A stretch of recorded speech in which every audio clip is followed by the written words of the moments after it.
more and more information about this supposedly Netflix project that was supposed to be released sometime in the future, but it completely got scrapped because of what was going on behind the scenes. And there was possible news of a storyline based off the Shattered Grid comic.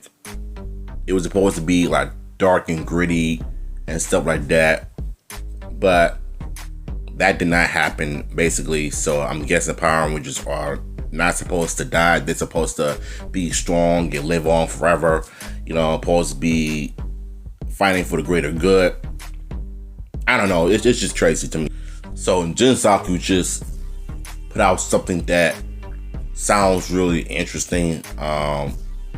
Hey, we're gonna go ahead and get to it.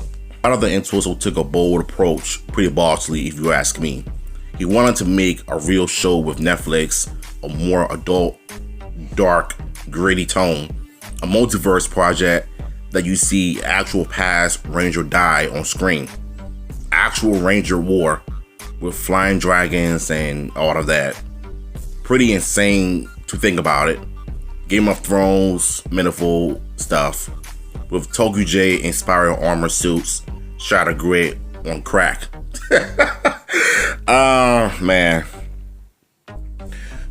I would like to think that at some point, if the beginning of the show would have focused on the lighter stuff with a darker story, light and dark at the same time, but with heavy martial arts action, good VFX work, good American-inspired tokusatsu action, but with a little bit of a twist, having been based on the Shattered Grid. And I think I would have probably saved it for the finale and have Lord Dragon to be introduced when the first season ends off with the Rangers going back in time, having Billy and Tommy stuck in an alternate dimension to see their past selves as a darker version of themselves, but with Tommy being introduced as Lord Dragon. I mean, I can only imagine seeing stuff like this in the live action reboot from Jonathan Entwistle, but it ended up being not happening based on what happened. And so when we find out that the producers of Percy Jackson and the Olympians were in charge of this project, you just knew that they're gonna probably make it better than what Jonathan Entwistle had in mind. Though I would have loved to see how he did it, but at the same time, I kind of knew that something was really off with this idea in armor suits. I mean, unless it's inspired by Tokyo designs himself, unless the armor suits were to be inspired by Tokyo designs of MPR, but more lighter and make it more breathable for the stunt crew and the Ranger actors to be doing some martial arts acrobatic stuff.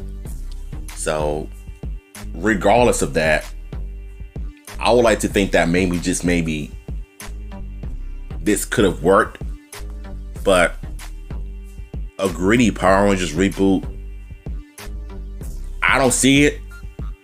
Maybe it would have worked in a certain extent, but I don't think it would have not worked, because kids gonna end up watching this stuff and they're gonna probably think, oh, Power Rangers has gone dark. They've gone Mortal Kombat style.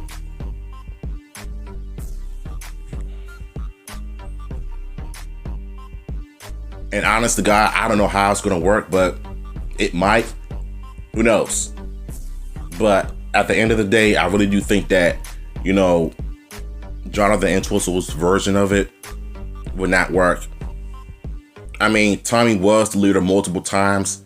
I mean, he did feel like a leader in Down on Thunder when he led the new team of Rangers in battle and mentoring them every step of the way. But him leading the new Rangers, it kind of feels like he's just taking a spotlight from the new generation, which I would have loved to see a new leader take the lead instead of Tommy. So that's just my thoughts on this whole thing. What are your thoughts on this, man? Let me know in the comments down below.